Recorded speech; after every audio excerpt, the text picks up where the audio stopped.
Hello guys, வணக்கம் and welcome back to the Filmopathy YouTube channel. காத்திருந்து காத்திருந்து காலங்கள் போகுதடி பூத்திருந்து பூத்திருந்து ஏலே லைக்கா ப்ரொடக்ஷன்ஸ் வெறும் போஸ்டர் விட்டாலும் அப்டேட்னு ஏதாவது ஒரு கர்மத்தை விட்டுட்டு தான் இருந்தீங்க. திடீர்னு என்ன ஆச்சுன்னா உங்களுக்கு விடாமுயற்சிக்கு டீசர் ட்ரெய்லர் ஏதாவது ரெடி பண்ணி வச்சிருக்கீங்க இல்லையா? துணிவு கூட கிளாஸ் விட்டவர் இப்போ 3வது படமே பண்ண போறாரு. நீங்கள் இன்னும் என்னடா டீசர் கூட விடாமல் இருக்கீங்க அப்படின்ட்டு லைக்கா ப்ரொடக்ஷன் ட்விட்டரில் போடுற ஒவ்வொரு ட்வீட்டுக்குமே கமெண்ட்ஸில் கழுவி ஊற்றிட்டு இருக்காங்க நம்ம ஏகே ஃபேன்ஸ்.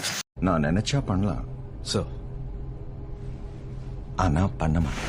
இப்படி ஏகே ஃபேன்ஸ் போடுற ஒவ்வொரு கமெண்ட்ஸுக்குமே எந்த ஒரு ரியாக்ஷனும் இல்லாத வெறும் ஜாட்டா மாதிரி உட்காந்துருக்காங்க லைக்கா ப்ரொடக்ஷன்ஸ்.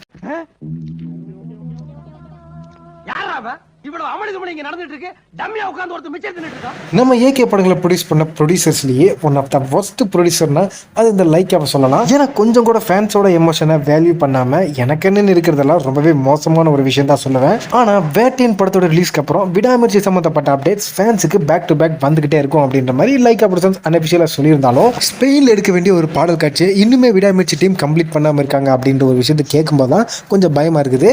பட் இந்த சோகத்திலேயே ஒரு பெரிய சந்தோஷமான ஒரு விஷயம் என்னன்னு பார்த்தீங்கன்னா, இந்த சாங்கை தவிர மூவி சம்மந்தப்பட்ட எல்லா போஸ்ட் ப்ரொடக்ஷன் வேலைகளை கம்ப்ளீட் ஆகி ஃபைனல் மிக்சிங் பண்ணுற ஒரு கட்டத்தில் தான் இப்போ விடாமுயற்சி டீம் இருக்காங்களாம்.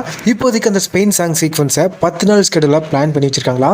அதை மட்டும் எடுத்து கம்ப்ளீட் பண்ணி படத்தில் ஆட் பண்ணிட்டாங்கன்னா கண்டிப்பாக விடாமுயற்சி படத்தோட டீசரை நம்ம தீபாவளிக்குள்ளே எதிர்பார்க்கலாம்.